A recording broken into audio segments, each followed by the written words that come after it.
Hello, welcome to Jason the Old Millennial. My name is Jason, speaking to you in my basement in the great state of Kansas. And today I'm continuing my series on ranking every Best Picture winner.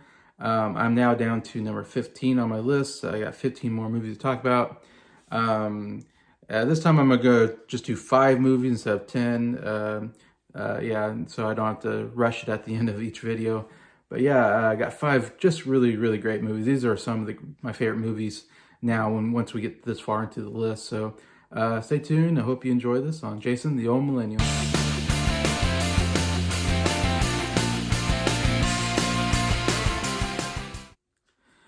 Hello everybody, hope everybody's doing well here on a Thursday afternoon. Another pretty good weather day today. It's gotten a little warmer. It's nice light jacket weather, which I enjoy. I hate when it's freezing outside, but we'll see. You never know. Later today it might snow. Who knows in Kansas? But we're definitely getting to the Oscar season. I mean, we got like 11 days left, and I should say happy leap year. This is a leap year, something we get every 4 years. So yeah, it's a cool idea to do a video on the leap year. Don't get the opportunity very often. First time I've had to do it actually on the channel, and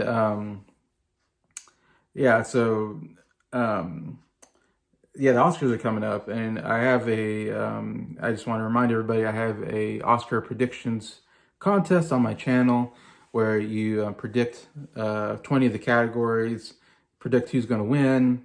And after the Oscars, I'll tally up who's got the most points and get there's 3 first, second, third prizes on there, and that's all on my community page. You can reply to me on there if you want to enter the contest and make your predictions. I also have a video on the channel where I describe what the categories are and all that. Anyway, so definitely if you want to, definitely got 11 days to do it before the Oscars. So definitely would love more people participate. I think I got 5 people or so participating, maybe 6. I can't remember. Anyway, so yeah. Anyway, just want to plug that in. Anybody wants to enter in, you got just a little bit of time left. So before the Oscars get here, hopefully I can get through this list before we get the next Best Picture winner, which is probably going to be Oppenheimer, which I will say will probably be somewhere in the middle of my rankings if I had Oppenheimer in here. But anyway, so let's get to number 15 on my list. Number 15 is the movie Rain Man, which won Best Picture in 1986. This stars Dustin Hoffman and Tom Cruise. Tom Cruise, who finds out he has a older brother. He didn't know. His dad passes away, and then he finds out that he has an older brother he never knew.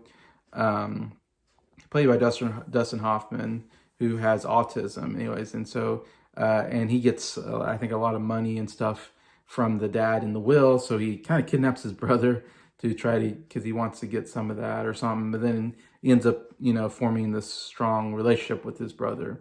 At first, of course, he's very rude, very kind of almost abusive to his brother, because he doesn't, understand it, that his brother can't help the way he is, and so that part is a little difficult, but it's very heartwarming once the brothers kind of start, connecting, and Tom Cruise becomes a little less selfish and, and all that, and the way it ends is very heartwarming, I guess, like I said, and just love the performances. Tom Cruise and Dustin Hoffman, just 2 great performers, acting against each other.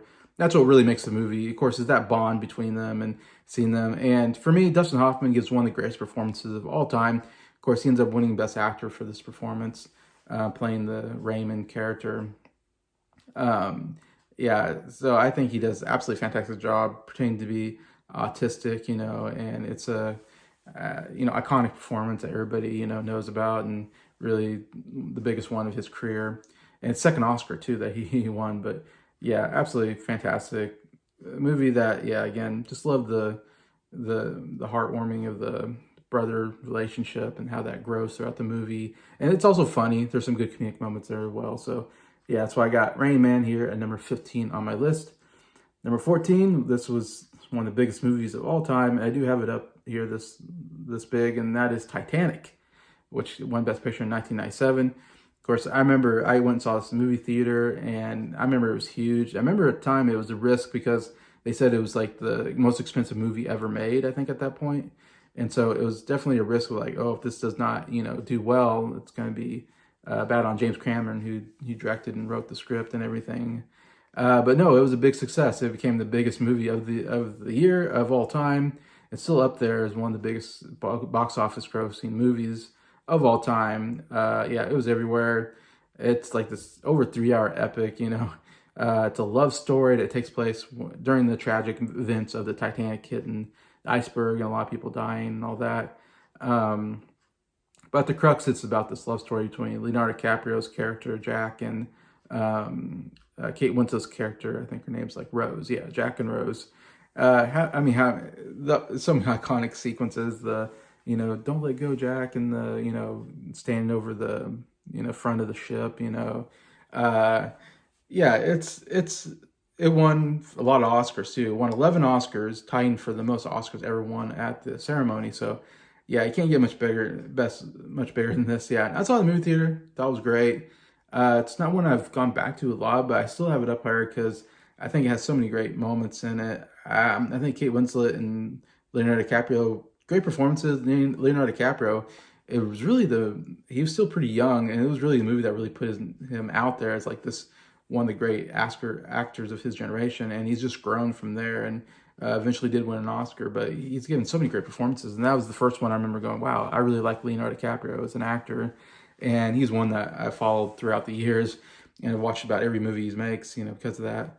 Also, Kate Winslet. It was the first time I saw Kate Winslet in a movie, and I thought she was really good, and she got nominated for this movie, and she'd eventually win an Oscar as well.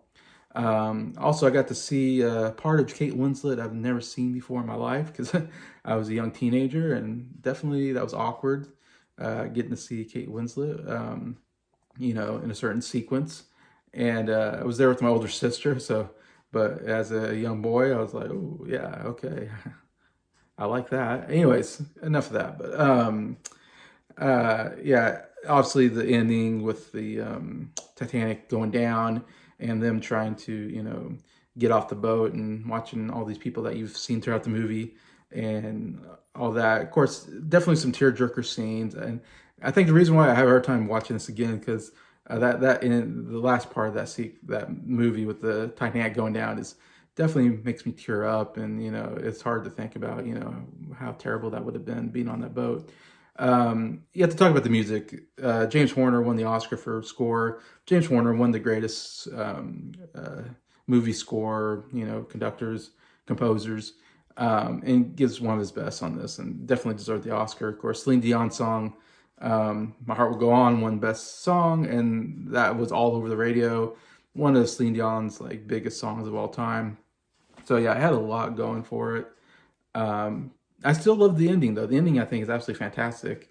The way they, I don't want to give it away, but the way they kind of go back to the Titanic and you get to see all the characters throughout the movie at the very end scene. I love when they do that. I thought it was just brilliant the way they did it, Anyway, so yeah, I still got up here. Still I think a really good movie, Titanic at number 14.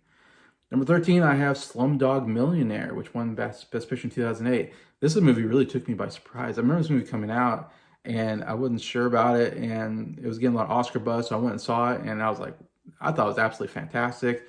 I thought there's a really good love story in here. I really love the love story. I think the ending is so great. I mean, it's one of those endings that, yeah, you go, oh my gosh, it just, you well up and, enjoy, at the ending scene. It's such a good, happy ending to the kind of tragic story. Lots of horrible things kind of happen throughout the story. It takes place in India, of course, very poor, people are very, very poor, and lots of abusive stuff going on. And the kids in the movie really go through some horrible stuff. And then we get to see them grow up into adults, and we see that love story between the two main characters and how he wants to save her because she's in a terrible situation. and how he goes on it, and it's all about going on in Who Wants to Be a Millionaire, India version, and him, and it's brilliant. The writing is just brilliant. The how his life somehow he answers each question because he remembers a time in his life where this question came up, and he's able to answer and go up and up the the money amount, and he really just does it because he wants to get his this girl that he's been in love with since he was a kid. Anyway, so yeah, just brilliant writing, very heartfelt movie, I think, very joyous at the end, I think. Acting is good, all that. So I think it's absolutely fantastic movie. If you haven't seen it, definitely check it out. I think Slumdog Millionaire here at number 13. Number 12, I have actually one of my favorite musicals, and that is Chicago. I think it's actually a fantastic musical that won Best Picture in 2002. And it's going up against some pretty good movies like Gangs of New York and The Pianist, and it was one of the first musicals to win in a long time because musicals weren't winning for a long, long time, and then Chicago came in and won. I feel like we haven't had a musical win since. I don't know if the musical has won since Chicago, but like I said, back in the 60s, there's like 4 musicals that won Best Picture back in the 60s period. So it was cool to see the musical come back and win Best Picture again. And I have this movie on Steelbook, in fact. Yeah, music, it's based off of course, a musical, Broadway musical. And I think the music is fantastic. It has this Bob Fosse style of dance. So I think the dance sequences are great. It's all about this woman who wants to be like on stage, and she ends up murdering this guy, and then she's on trial, and she got this sleazy lawyer and trying to get her off this murder case and all that, and it's all about that murder trial. But in her head, she imagines everything through musicals, which I think is absolutely brilliant. I think it's absolutely brilliant way of storytelling, and I love that. All these musical moments aren't really happening in real life. They're just happening in her head, and we're just seeing how she imagines everything happening in a musical sense.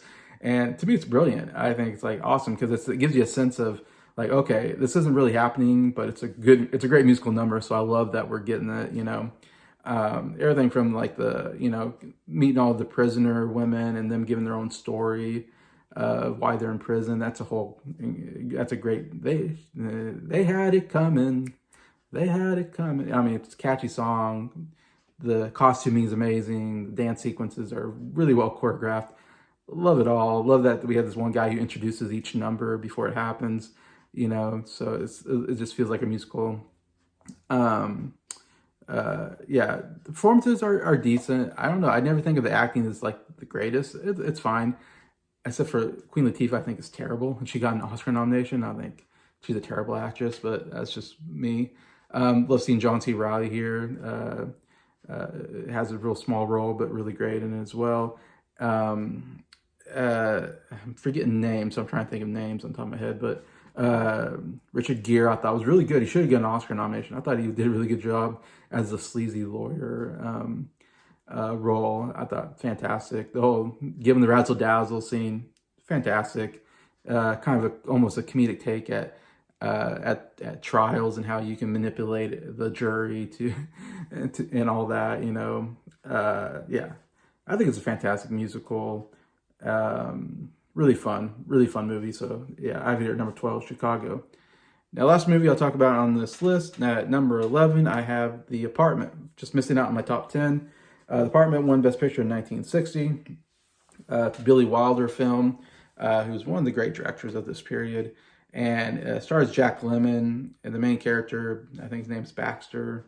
And we also have Shirley MacLaine, like a young Shirley MacLaine. Like, I mostly know Shirley MacLaine through as she's gotten older, but it's interesting seeing some of these younger or older movies with Shirley MacLaine in it. And she does a very good job as well. Fred McMurray, also good as a villain, which I'm not used to seeing him as a villain role, but he does actually a really good job here. This is an interesting movie. It's because you think of Jack Lemmon, you think he's more of a comedic actor most of the time.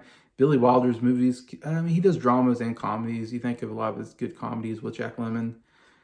This is a mixture of comedy and drama in it, and It's not like the most laugh out comedy, and Jack Lemmon's one of my favorite actors of all time. I love Jack Lemmon.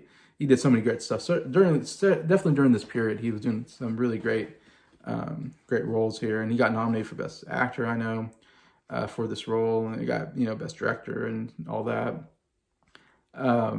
But I don't know, it's kind of this love story between Jack Lemmon and Shirley MacLaine.